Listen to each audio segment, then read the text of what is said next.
Welcome to the Performance Enhancing Podcast. It's like steroids for your brain. A podcast for people looking to live life at their peak potential, chock full of real-world tools and knowledge that you can apply in your life today. By providing you with a lens into the lives, beliefs, practices, and actions of those who are already living extraordinary lives, the Performance Enhancing Podcast will help you shift your mindset or create that change in your daily rituals and habits so you can explode with success in the areas of life that are most important to you. So get ready for another dose of Performance Enhancing Podcast with SatoriPrime. Here's your host, Ilan Ferdman. Hello, everyone. Welcome back to the Performance Enhancing Podcast. My name is Ilan Ferdman, and we are about to delve into part 2 of my interview with Travis Truett and the new project called Ambition. So in part 1, we actually talked about what led them to finally create Ambition, the massive failures, the massive things that they had to go through and endure to get to this point. In this part, we're actually going to talk about how those lessons that they learned, that he explained in part 1, actually had them create this incredible new business, and how through this new project called Ambition, they've actually turned companies like Dropbox into sales machines. So if you're in any company that has anything to do with sales, you're definitely going to want to hear about this new Ambition project. And I got to say that the thing for me that was the biggest takeaway in talking to Travis is how at the ripe old age of 28, and I should say even at 24, as he was going through the process, his mental toughness, his ability to take personal responsibility, his ability to see that his vision, his mission, his why was so much bigger than himself. And the actions that then drove him to take, I think for me, that was the biggest takeaway. And so I hope you start hearing in the way that Travis describes his business and the process that he went through, that mental toughness, because I think that's a key to his success. So enjoy part 2, and I'll speak to you real soon. Amazing. It's like, what a story about one door closing, another one opening. You guys didn't even know that it was happening. No, I mean, that was a fun summer. Amazing. Okay, so let's talk about your cool project now, because this is really, for anyone listening right now, this is the time that you want to kind of take notice. This is potentially a game changer. If you're in any business that involves sales, like if you're on a sales floor or management that has to oversee a slew of people that have to do daily actions and tasks, Ambition might be a great fit for you guys. So Travis, tell them a little bit about what you guys ended up putting together here. Absolutely, yeah, and I appreciate it. So Ambition, it's very humble beginning, was that we've literally adapted fantasy football to the sales environment. So manager can plug in their systems and basically assign points to things like phone calls, emails, demos, deals, and then the employees would form teams and compete. And that worked really well. People got really fired up. And what we kind of found was that it was very sustainable. Like, it wasn't kind of the one-off leaderboard or saying whoever makes the most phone calls, they get an iPad. It was like, it kept like going and going and going, and people got more excited, and it engaged kind of the middle 70%, like not just your top performers, but like everybody felt like they had a chance to be part of something bigger than themselves and win and get this glory. And so we worked on that, and we built out this really robust system. And then from there, we've kind of really turned it into kind of what we refer to as just a sales productivity platform. Like, for employees, for managers, it holds people accountable. It gives employees and companies transparency. It drives everybody to be more motivated, more inspired. It provides a pathway to success. It kind of tells you, like, here's what I need to do to win, to be successful, to make money. And really, to break it down, what we look at it as is sales is all about energy. Like, sales is transferring energy, whether it's a demo or on a phone call or in person. You are transferring energy from the salesperson to the potential customer. And like, you can tell, like, a great salesperson or a great sales floor, you feel it. And Ambition, the way we sell it is it's like, look, we've created a source of this energy. We've created a platform that just gives more people more energy, and it's going to make you money. There's also some other aspect to it, like, so an energy of the sun heating up the earth, right, has a certain amount of energy. But you focus that energy, for example, through a magnifying glass, and that thing can burn whatever, right? You take that and you just hone it in, which is literally like, a laser can cut through, 10 feet of steel. So the more focused the energy is on a singular thing, the more productivity it's going to have. And so in essence, what you guys are doing is, a lot of companies talk about like, here's our mission, here's our vision. But how many people in the workforce are ever tied in to that mission and vision? They're just like, I'm putting food on my family's table, like I'm getting mine. They're never about, here's what we're about. And I think when you do something like that, the action actually gets everyone on board versus just talking about it. And it's brilliant. I mean, it's things that I think companies would die to try to put in a bottle, and you guys put it into software. Yeah, I mean, it's been incredible. Like in a lot of ways, over the last 2 years, we've kind of accidentally codified what really successful companies do and instill in their people. And I mean, it's been incredible. Like companies are using it all over the world. Like it's been amazing to see. Like there's been even like some Middle Eastern companies that they've kind of told us, like, we really like the concept of ambition, but we just don't know if it's going to fit with our culture. Like it's just different over here. And they've launched it and it's gotten a slow start. But then after like weeks or months, they're just like, it just feels different here. Like this is just so like we can't even believe our sales floor in terms of not only like productivity, but just in terms of like energy and motivation and focus. It's been, we're still very, very early in this journey. I still feel like ambition is 99% potential energy, but the way things are going, it's just been incredible. And I mean, it feels good to know that. Now I look at it as, we spend the majority of our waking lives at work. Yeah. And most people at work, their emotions range from apathy to in a lot of cases misery. Yep. And they're counting down the days until their next vacation. And ambition, we've been able to find that, I mean, even if it's at an incremental level, it makes work just more fun and more engaging. And you just feel like you are serving a bigger purpose than just putting, food on the table, which is obviously still very important. But it's just been, the feedback we've gotten has been incredible. And it's going to be an amazing 2015. So let me kind of tie these journeys in together a little bit. Yep. You go through the first two companies, ambition kind of lands on your lap, no accidents, but lands on your lap by some virtuous thing. What was something when you guys started launching this product, kind of looking at the other two, I wouldn't even call them failed experiments. I think they're just learning experiences. Yep. What was something when the three of you guys sat down, we're like, all right, we're going at this. Did you guys have a meeting where you're like, okay, here's what we've learned from our previous two ventures. How are we going to do this one differently? Yeah, no, absolutely. So I'd say, so when we started Ambition, one really big thing that happened was we actually had a fourth guy join us, a guy named Wes, who ended up becoming our CTO. And this guy is, like PhD programmer, worked at Google. But the thing that's amazing is like, he's the CTO. His IQ is like off the charts, but his EQ is just like incredible. He's the guy that can like write world-class code, but then also like just manage and talk and communicate and just it's just, he was a big deal for us, quite frankly, like joining Ambition. So it became the four of us. We feel like we just previous to the other two companies were much more rounded out. And then, back to the other company specifically, like we looked at it as, the way I look at it is Reticker was, we learned how and how not to build a team. Fireplugs, we learned how and how not to build a product. And Ambition has been the culmination of all that knowledge into taking everything we've learned in order to building a business. And in a lot of ways, that's how it's happened. Like Reticker was me just like figuring out what it was like to have two employees and like what it's like to just manage a team. Fireplug was saying, we built this really cool, complex product, but we've built it the wrong way.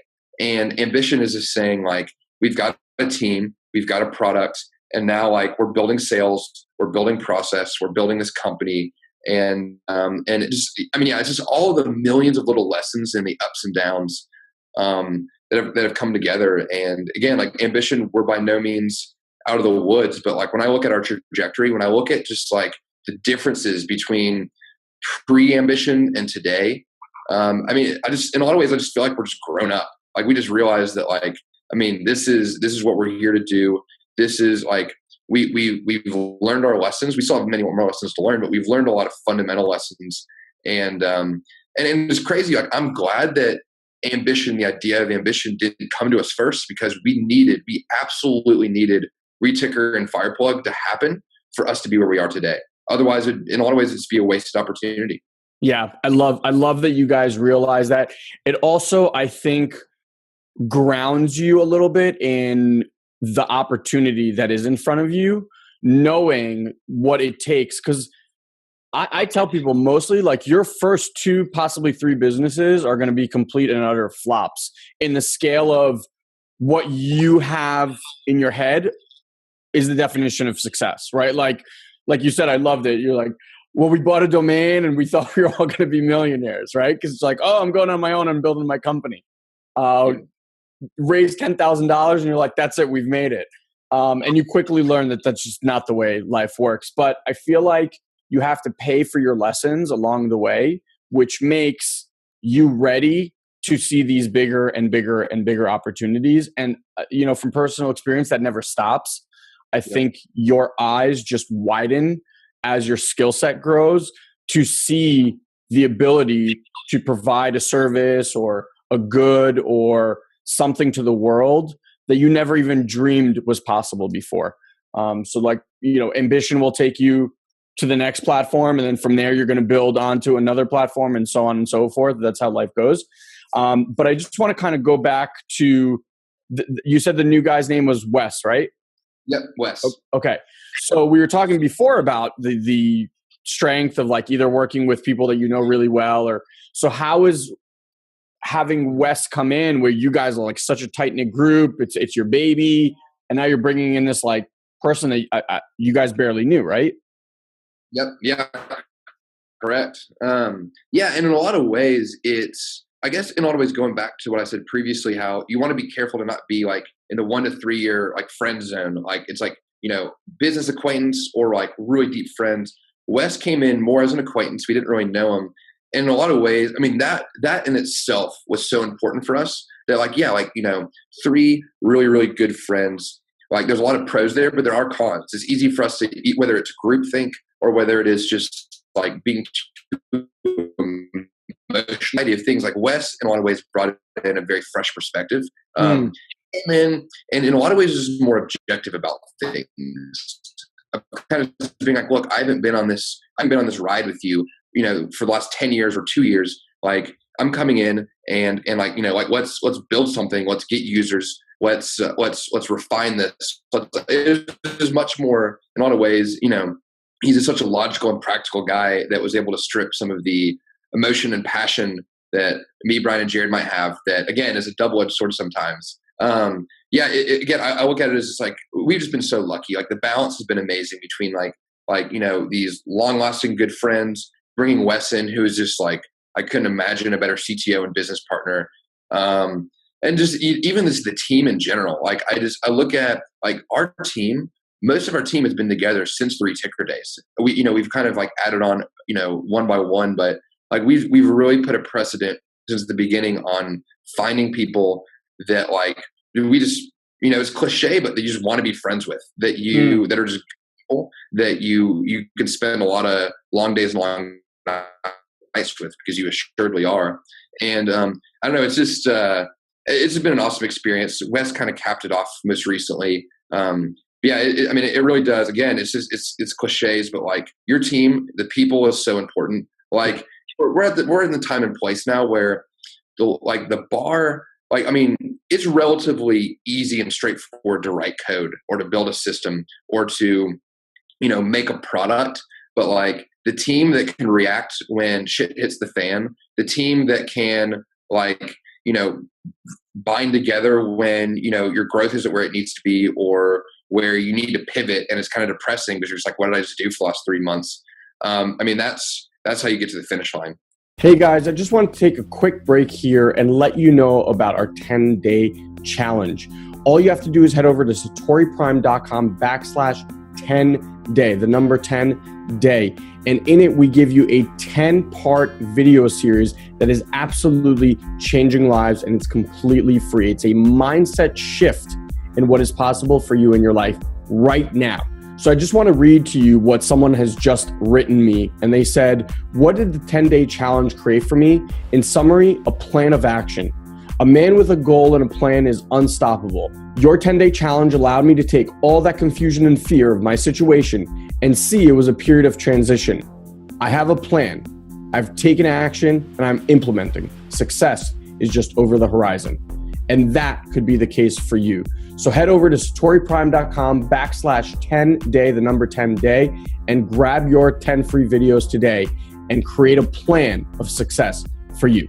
Now back to the episode. Yeah. How big is your team, by the way? We're 15 people. Nice. Now tell people a little bit about some of the results, because you were sharing this with me before, about some of the results that you guys have actually produced for companies. Yeah. So one thing, so that very first company I talked about that we kind of gave ambition to accidentally before it even had a name, once we kind of like formalized our system a little bit more and actually said, okay, like let's actually give you like something else besides this sort of like 2-week project. And so basically we were able to measure the results. We were able to see, I mean, something pretty incredible. They were in the logistics industry. So basically freight brokers, they were moving pallets of goods from point A to point B. And with the kind of initial launch of Ambition, we were able to drive their daily outbound phone calls from 14,000 a day to 21,000 a day. So right there, like top line, like management was just like, all right, like this is awesome. Like we know this is going to trickle down. Wow. And basically that trickling down, we're able to show that the average amount of like loads, these freight pallets that people are moving on a monthly basis went from 60 to 90. So we made like a massive increase to their growth, to their bottom line. And that was kind of like day one of being like this, God, we got lucky. We just hit a home run case study. And then we were basically able to take that to a variety of other companies. One of them being Clayton Homes. So Clayton Homes is a Berkshire Hathaway Fortune 1000 company. They're kind of spread out all across the country. And they basically, I mean, they do so many things, but they basically have call centers. They have inside sales floors, kind of everything in between. And they basically sell manufactured homes. And we were able to basically do a pilot in Ambition with their call center. And their call center their goal is to generate new leads. And we were able to kind of the same thing as this original company. We were able to increase phone calls. But what that led to is just with the launch of Ambition, a 22% increase in new leads. They were able to basically then hand over to their inside sales team. So now their inside sales team, like because we were able to prove out the case there, we're actually getting ready to spin up like 2,000 people in their inside sales team to basically run with all these new leads that we've generated to like help them with their focus and their drive. And I mean, that's just been incredible. We've been able to see like with Dropbox. Dropbox uses us, across the world. And it was kind of cool to see that we spun up with their Salesforce office, and then we spun up with their Dublin office. And then their Dublin office, was like killing it. Like their numbers were like really, really solid. And that pushed their San Francisco office to start outperforming them. And it's kind of just been this like race of like, continually like breaking the glass ceilings and raising the bars. And it's just been, and like the Middle Eastern example of this company that like, is able to like fundamentally change their culture, to a call center in Singapore that has like 600 people in a big room. And like Ambition is all of a sudden like they've been able to previously to motivate people. They basically they just had to come up with bigger and better carrots and sticks, like new iPods, new TV, everything. And the Ambition, it shifts it from tangible to intangible. And they basically been able to say that like, hey, like we actually get more productivity, have to spend less money, and our people are happier. It's the win-win-win.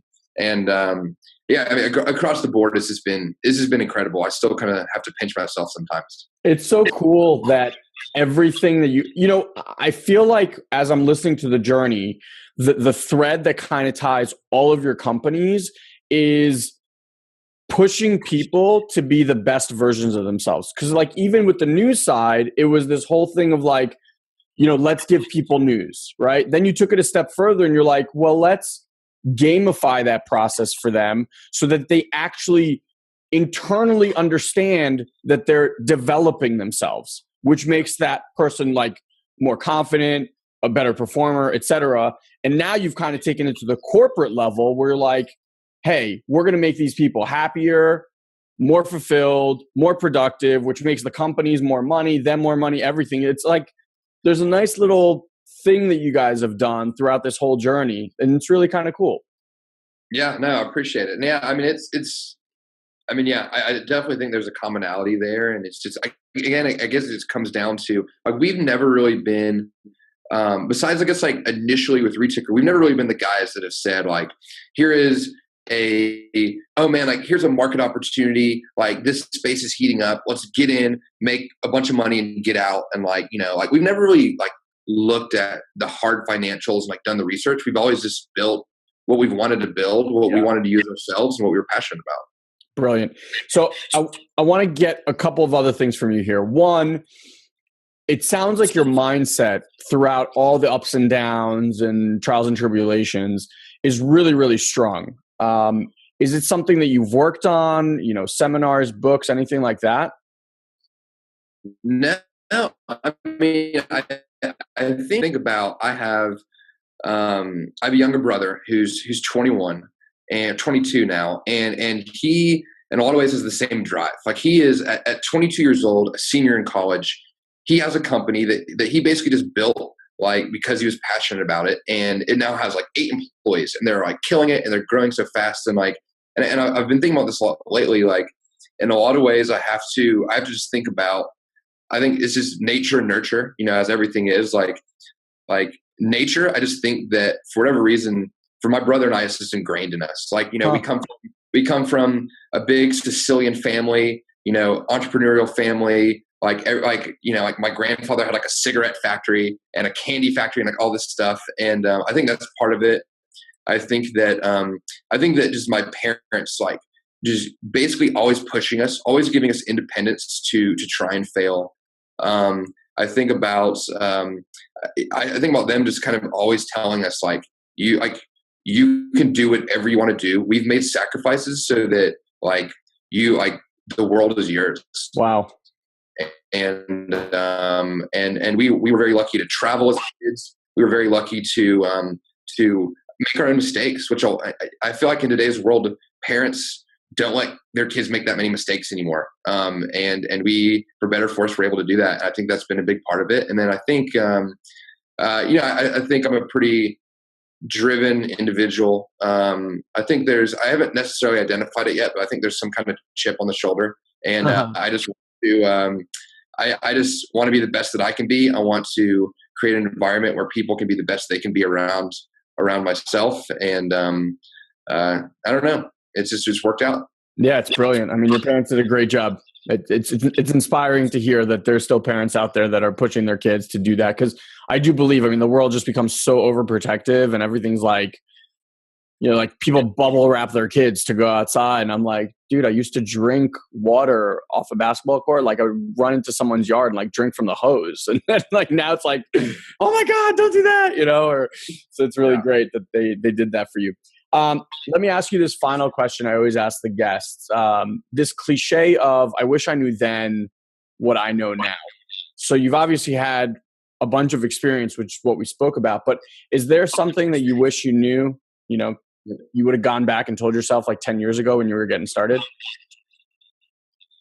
Yeah, no, good question. For me personally, it was definitely like I've always been interested in computers, and I actually had an engineer friend of mine tell me, he's like, when a kid looks at a computer for the first time, they say, I want to talk to girls and play games, or I want to take this apart and figure out how it works and figure out how to build a better one. I happen to be in the first camp, but I almost wish that I was in the second camp of like, it's always been my passion. And I wish I would have just learned how to program earlier. And I tell everybody today, treat programming like a foreign language. Like it will unlock so many doors for you that it's like, it's one of the best skill sets you could pick up. So like for me, from like me personally, and more of a hard skill, it would be that. From I guess going back 10 years, I was 18 years old. I was getting ready to go to college. I would say, I mean, in a lot of ways, just like whatever you want to do, just do it. Like I feel like in college, I wasted a lot of time in college. I like went to classes I thought I had to go to. I hung out with friends that like I felt like I just needed to hang out with. I just feel like I wasted just every second, every opportunity of just doing what I truly felt passionate about, learning what I truly felt passionate about. Yeah, again, it's kind of a very vague answer, but I kind of did that on purpose because it's different for everybody. Just like life is too short to follow the mold that you think you need to be in, because every day that goes by, the responsibilities pile on and the chances of you taking the big risk dramatically decrease. Beautifully said. Have you had this conversation with your brother, like before he went to school? Yeah, I did. I try not to push him and guide him too hard, but at the same time, I do. I can't help it. You're a big brother. But yeah, exactly. But no, I've definitely, I've told him, I'm like, I will support you any way I can. I will make things happen any way I can. But like, listen, like this is your life. You know, like make what you want out of it. And I'll be there.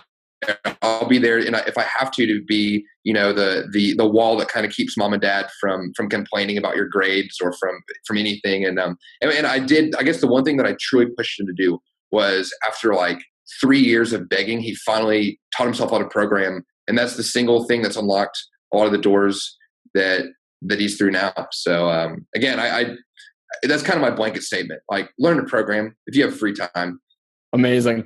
That industry is changing really rapidly, right? Like from what you were able to do, say, 8 years ago or 5 years ago to the abilities that you have today with certain tools. Has it just become much easier and much faster? Yeah. I mean, I'd say that I was probably one of the last people, more or less, to like still kind of like use like a book and use like static resources to like learn how to program. I mean, with today's age, you have things like, you have platforms like codeacademy.com. It's like beautiful. It's interactive.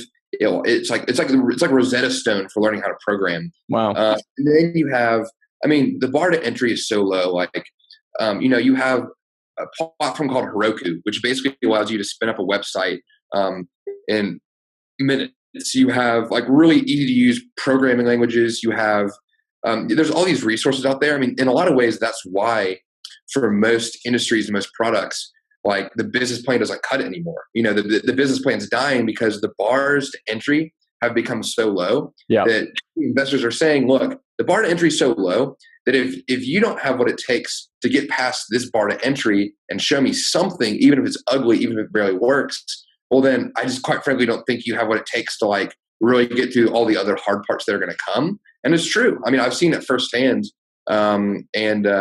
It's tough. It's tough for people. It's tough for MBA programs. It's tough for, you know, undergraduate programs that have kind of been teaching this more traditional curriculum. Like, they need to be teaching more people how to make things and do things. I'm a big believer. Instead of regurgitating things. Exactly. Awesome.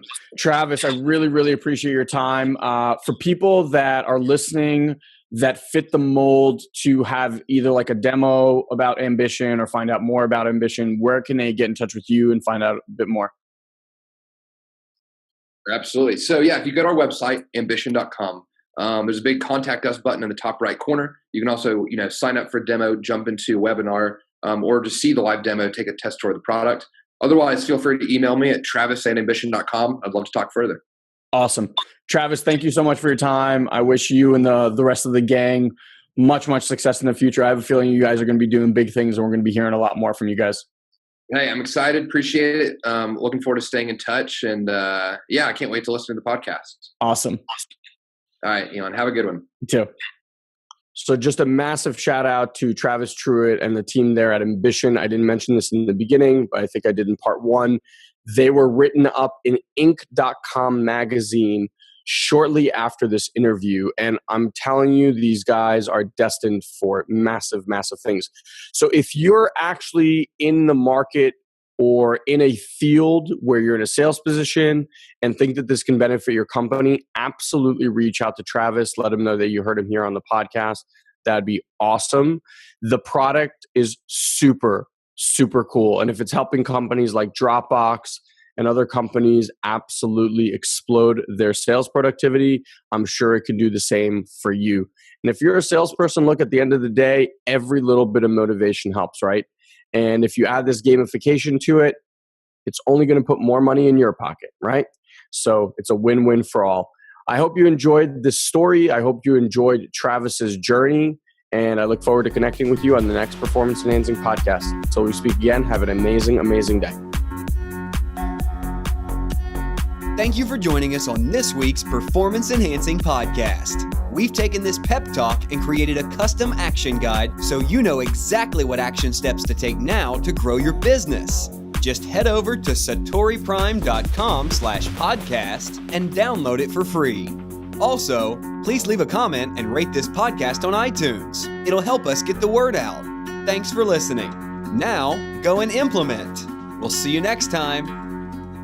Did you run through doors till you hit the